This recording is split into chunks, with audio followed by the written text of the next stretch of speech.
यह कहानी मुंबई के अंधेरी इलाके की है, जहां के लोगों का मानना है कि वहां एक रहस्यमयी घर है।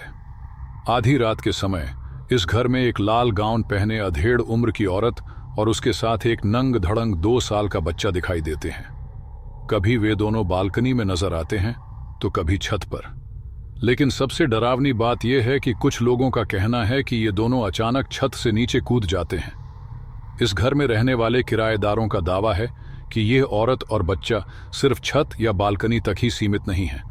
वे किचन, बाथरूम और बेडरूम तक हर जगह दिखाई देते हैं। कोई नहीं जानता कि वे कौन हैं, कहां से आते हैं और हर रात इस घर में क्या कर रहे होते हैं। अब यह कहानी साझा करने वाले व्यक्ति का नाम है गोपाल। अब बिना वक्त गंवाए चलते हैं इस रहस्यमयी घर की कहानी की तरफ। नमस्कार दोस्तों, मेरा नाम गोपाल है और मेरे दोस्त अनिकेत के साथ हमने हाल ही में अंधेरी के इसी घर में शिफ्ट किया था। हम दोनों की नई नई जॉब मुंबई में लगी थी और इस प्लॉट में हमने नया ठिकाना बनाया था। लेकिन हमें अंदाजा भी नहीं था कि यहाँ के रातों में ऐसा कुछ अजीब होने वाला है जो हमारी जिंदगी को हमेशा के लिए बदल देगा।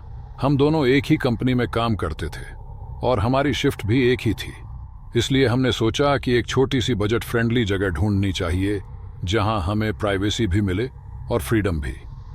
मेरे दोस्त अनिकेत ने इस आइडिया पर हामी भर दी। हमने अंधेरी में ही रहने का फैसला किया क्योंकि वहीं से हमारी कंपनी ज्यादा दूर नहीं थी। काफी खोजबीन के बाद हमें यह प्लॉट बहुत पसंद आया। ये घर न सिर्फ किफायती था बल्कि लोकेशन भी अच्छी थी। हमें ज्यादा सोचना नहीं पड़ा, फटाफट ये घर किराए पर ले लिया और वहां शिफ्ट हो गए। शिफ्ट होने के बाद पहला महीना हमारे लिए किसी सपने से कम नहीं था। हमें ऐसा लगने लगा कि यह घर हमारे लिए लकी साबित हो रहा है। जो भी काम हमने सोचा वो बिना किसी अड़चन के पूरा होने लगा। कर्ज, परेशानियां, हर चीज सुलझने लगी। इतना ही नहीं, हमारी पर्सनल लाइफ भी पहले से कहीं ज्यादा बेहतर होने लगी। लेकिन असली झटका हमें 1 महीने बाद लगा। अचानक बिना किसी वजह के अनिकेत की नौकरी छिन गई। कंपनी से एक लेटर आया जिसमें लिखा था कि उसे 2 महीने के लिए टर्मिनेट किया जा रहा है, लेकिन 2 महीने बाद वह वापस काम पर आ सकता है। हालांकि यह राहत की बात थी, मगर अनिकेत इस सदमे को सहन नहीं कर पाया और गहरे डिप्रेशन में चला गया। सब कुछ इतना अच्छा चल रहा था, फिर यह अचानक क्या हो गया। हमें बिल्कुल भी अंदाजा नहीं था कि यह बस शुरुआत थी। आगे हमारे साथ जो होने वाला था उसकी हमने कल्पना तक नहीं की थी। हम दोनों अपनी नौकरी को लेकर बहुत मेहनती थे, बाकी एम्प्लॉयज से कहीं ज्यादा काम करते थे, इसलिए यह सब हमारे साथ नहीं होना चाहिए था। अनिकेत की जॉब जाने के बाद मैं खुद भी दुखी था, लेकिन उससे भी ज्यादा परेशान इस बात से था कि वह डिप्रेशन में चला गया। अब जब मैं सुबह काम पर जाता तो वह दिन भर घर में अकेला रहता। 1 महीना बीतते बीतते अनिकेत शराब पीने लगा। उसकी हालत दिन ब दिन बिगड़ती जा रही थी। उसकी आंखों के नीचे काले घेरे पड़ गए थे, चेहरा मुरझा गया था। मैंने उसे समझाने की बहुत कोशिश की। भाई, टेंशन मत ले, जितना हो सके मैं संभाल लूंगा, पैसे भी दे दूंगा, घर वालों को कुछ पता भी नहीं चलेगा, बस खुद को संभाल। लेकिन क्या टेंशन इतनी आसानी से चला जाता है। 1 महीना और बीत गया और अब हमें इस घर में रहते 2 महीने हो चुके थे और फिर अजीब घटनाएं शुरू हो गईं। रात में सोते हुए अचानक हमारी चादर कोई खींच देता। पहले तो हमें लगा कि यह हमारा वहम है, लेकिन फिर हमारे सामान खुद ब खुद नीचे गिरने लगे। कभी गाड़ी की चाबी किसी टेबल पर रखी होती और अगले ही पल वह गायब हो जाती। हम पूरा घर छान मारते लेकिन कुछ नहीं मिलता। फिर अचानक वही चाबी उसी जगह रखी मिलती जहां हमने पहले चेक किया था। हम दोनों एक दूसरे को देखकर कंफ्यूज्ड रहते। भाई, चाबी यहां थी ही नहीं, फिर आई कहां से। और सबसे खौफनाक, रात के बीचों बीच टीवी अपने आप ऑन हो जाता और उसका वॉल्यूम धीरे धीरे बढ़ता जाता। कई बार बाथरूम के नल भी अपने आप चालू हो जाते। अब हमें यकीन होने लगा था कि हमारे अलावा इस घर में कोई और भी है। यह सब इतना ज्यादा बढ़ गया कि हमें अब इस घर को छोड़ देना चाहिए, ऐसा लगने लगा। लेकिन फिर एक रात कुछ ऐसा हुआ जिसे हम कभी भूल नहीं सकते। उस रात हम दोनों अपने अपने बिस्तर पर थे। घड़ी करीब 2:30 या 3 बजे होगी। मैं गहरी नींद में था कि अचानक अनिकेत की तेज चीख से मेरी आंख खुल गई। वह इतनी जोर से चिल्लाया कि मेरा दिल जोर से धड़क उठा। मैं फौरन बिस्तर से कूदा और आवाज की दिशा में भागा। अनिकेत किचन में था। फ्रिज का दरवाज़ा खुला हुआ था और उसके हाथ में पानी की बोतल थी, लेकिन वह एकटक फ्रिज के अंदर देख रहा था। मैं घबराकर उसकी तरफ बढ़ा। अनिकेत, क्या हुआ? तू चिल्लाया क्यों? वह धीरे धीरे मेरी ओर मुड़ा। उसकी आंखें डरी हुई थीं। उसने कांपते हुए मेरी तरफ देखा और धीमी आवाज में कहा, भाई ये देख, फ्रीज के अंदर। मैंने झुककर फ्रिज के अंदर देखा, वहां कुछ भी नहीं था। मैंने अनिकेत की तरफ घूरते हुए कहा, तू पागल हो गया है क्या? फ्रिज में कुछ भी नहीं है, पूरा खाली पड़ा है, फिर क्यों इतना चिल्ला रहा है? वो बस मुझे डरी हुई आंखों से देखता रहा और फिर अचानक रोने लगा। अनिकेत, अरे यार क्या हुआ? तू रो क्यों रहा है? मैंने घबराकर उसके कंधे पर हाथ रखा। वो कांपती हुई आवाज में बोला, यार मैंने फ्रिज के अंदर देखा, वहां एक छोटा सा बच्चा था, सिर्फ 2 साल का, लेकिन उसका चेहरा। मैं अवाक रह गया। क्या? बच्चा? कैसी बात कर रहा है तू? अनिकेत ने कांपते हुए कहा, हां यार, मैं प्यासा था, फ्रिज खोला, पानी की बोतल निकाली और घटाघट पी गया, लेकिन जब बोतल वापस रखने के लिए झुका तभी मैंने उसे देखा। मैं ठंडी सांस लेकर उसकी बकवास सुन रहा था, लेकिन फिर भी पूछा, फिर क्या हुआ? उसके होंठ सूख चुके थे। वो बच्चा, वो पहले तो शांत था और फिर धीरे धीरे उसने अपनी आंखें मेरी तरफ घुमाई और फिर अचानक जोर जोर से हंसने लगा। लेकिन वो कोई आम हंसी नहीं थी। उसकी पूरी जबान, पूरी जीभ उसके गले तक खुल गई थी, जैसे किसी ने उसका मुंह दोनों तरफ से फाड़ दिया हो। अनिकेत अब भी कांप रहा था। मुझे उसकी बातों पर यकीन नहीं हो रहा था। देख यार, तू आजकल बहुत ज्यादा पीने लगा है, इसलिए तुझे ये सब दिख रहा है। मैंने उसे समझाने की कोशिश की। उस रात किसी तरह मैंने उसे सुला दिया।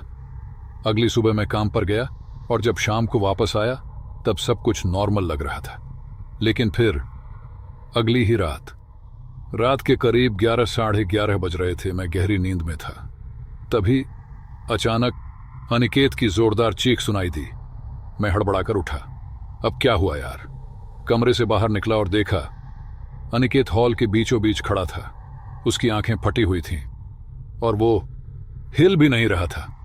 लेकिन सबसे खौफनाक बात यह थी कि उसकी पैंट गीली हो चुकी थी।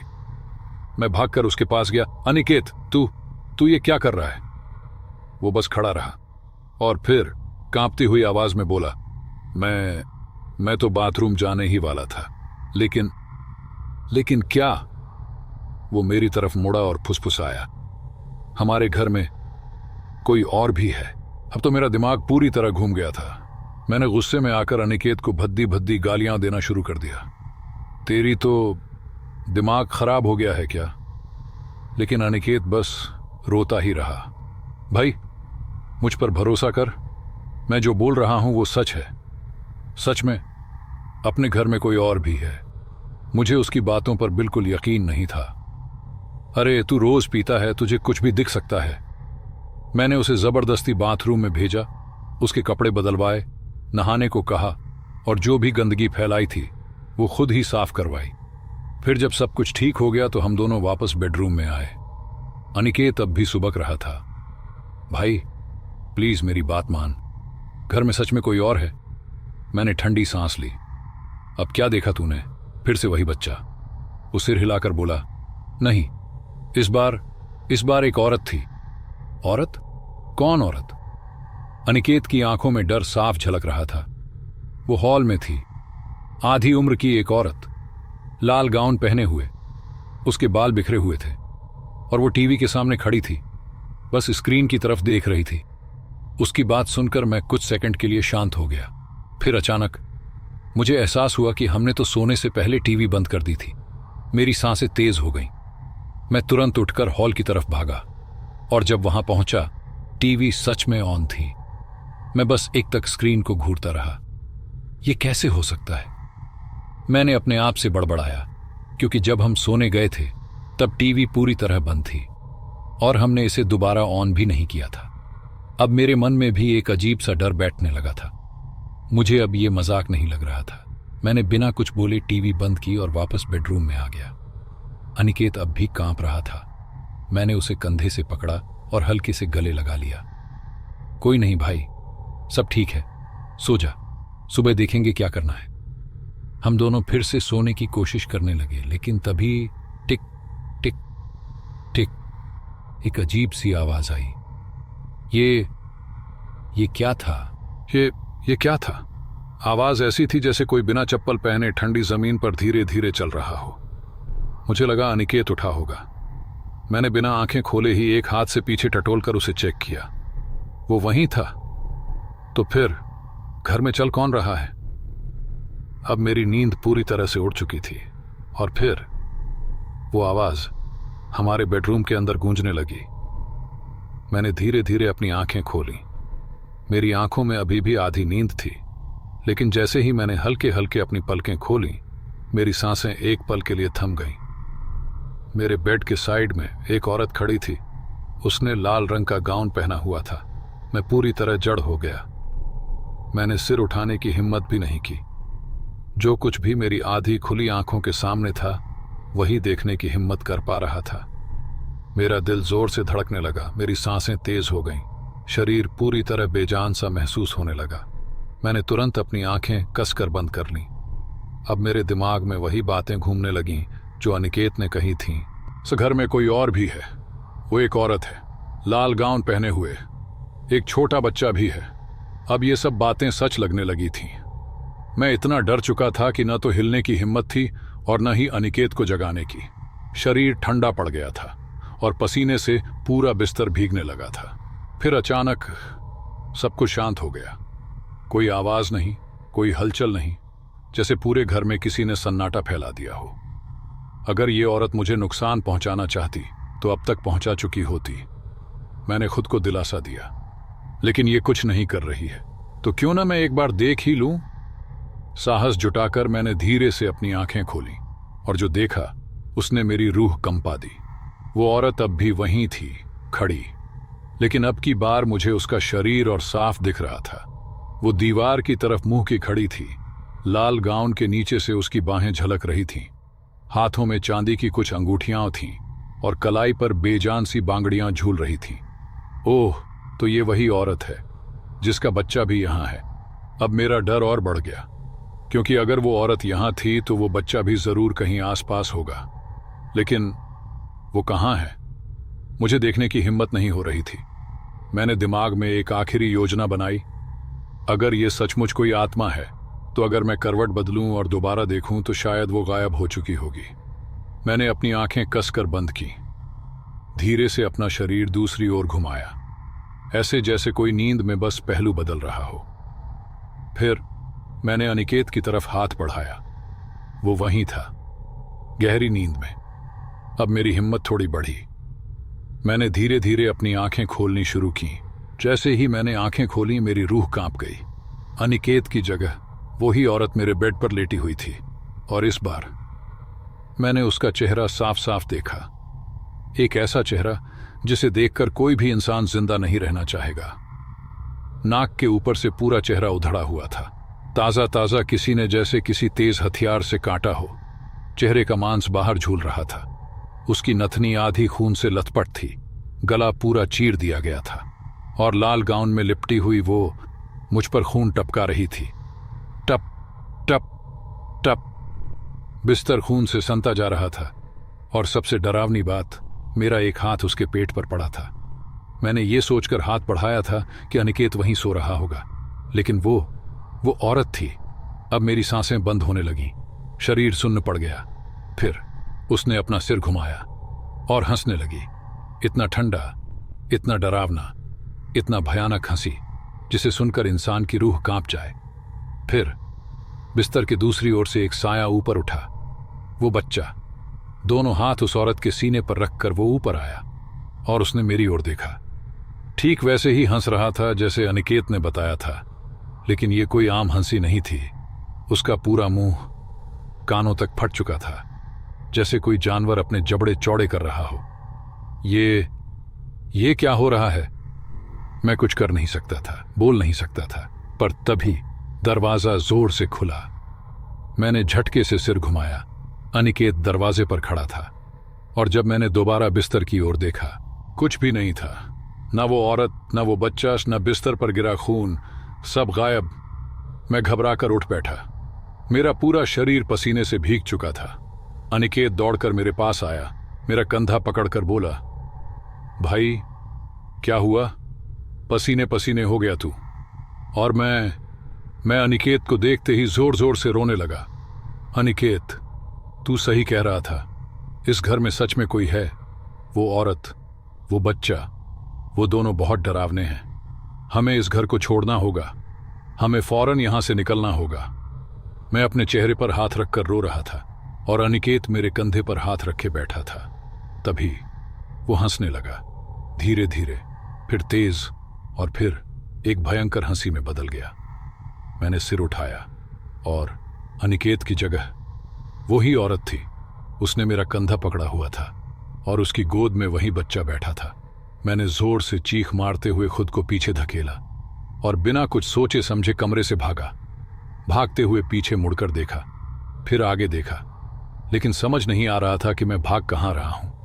तभी धड़ाम, मैं किसी से टकराया और जमीन पर गिर पड़ा। भाई क्या कर रहा है? मैंने कांपते हुए सिर उठाया। अनिकेत, वो वहीं खड़ा था, असली अनिकेत, या फिर से कोई खेल खेला जा रहा था। मैं कुछ कह भी नहीं पाया। तभी उसने मेरा हाथ पकड़ लिया। मैंने धीरे से उसकी आंखों में देखा। क्या हुआ, क्यों भाग रहा है तू? मैंने कहा, यार वो महिला और वो 2 साल का बच्चा कमरे में थे। फिर मुझे समझ में आया, यार भाई, तू जो कह रहा था वो सच है। ये सारी बातें सच हैं। मैंने उन्हें सच में देखा। मैं उसे समझाते हुए कहता हूं, अनिकेत, मुझे पता था यार, ये दोनों कितने खतरनाक हैं। मैं तुझे कुछ दिन पहले बताने वाला था, पर तू सुन ही नहीं रहा था। अब जो हो गया वो हो गया, पर तुझे तो ये पता ही था ना कि इस घर में ये दोनों हैं। हमने तय किया कि अब हमें एक दूसरे का साथ नहीं छोड़ना है जब तक सुबह नहीं हो जाती। हम दोनों सोफे पर बैठ गए और घर के अंदर अजीब अजीब आवाजें आने लगीं, चीखने की, बर्तन गिरने की, दरवाजे के खुलने और बंद होने की। हमने दरवाजा खोलने की कोशिश की, लेकिन वह खुला नहीं। हम चिल्लाए भी, लेकिन हमारी आवाज कोई सुन नहीं रहा था। हम बस सोफे पर डरे डरे बैठ गए और घर में हर तरह का शोर मचने लगा। टीवी की आवाज आ रही थी, बंद हो रही थी, पंखा चालू हो रहा था, फिर बंद हो जाता था, लाइट्स ऑन और ऑफ हो रही थी, दरवाजे की आवाजें, बर्तन गिरने की आवाजें, सब कुछ हो रहा था। ये सब सुबह के 5 बजे तक चलता रहा। फिर अचानक सब कुछ शांत हो गया और जैसे ही सब कुछ साइलेंट हुआ, घर का मुख्य दरवाजा खुद ब खुद थोड़ा खुल गया। हम दोनों डरते हुए उठे और बाहर निकलने की कोशिश की। जैसे ही सुबह हुई, हमने घर के अंदर सब कुछ इकट्ठा किया, जो भी सामान था सब गाड़ी में डाला और जल्दी से घर बदलने का फैसला किया। हमारी नौकरी वही एरिया में थी, तो हमें बहुत दूर नहीं जाना पड़ा। हम अंधेरी में दूसरे प्लॉट में शिफ्ट हो गए। अगले दिन हमारी कंपनी से कॉल आया कि अनिकेत को फिर से नौकरी पर रखा जा रहा है। अनिकेत और मैं फिर से नौकरी पर जाने के लिए तैयार हो गए और कुछ दिनों तक काम करने के बाद हम उसी घर के पास घूमते हुए गए और सोचा कि देखते हैं अब क्या माजरा है। तो हम जब उस घर के पास पहुंचे तो देखा कि वहां के किराएदार जो हमसे पहले आए थे अब घर से बाहर निकल रहे थे। उनका सामान लेकर वह वहां से जा रहे थे। हम हैरान हो गए। 15 दिन में ही उन्होंने घर छोड़ दिया। हमने उनसे पूछा, तुम लोग ये घर क्यों छोड़ रहे हो?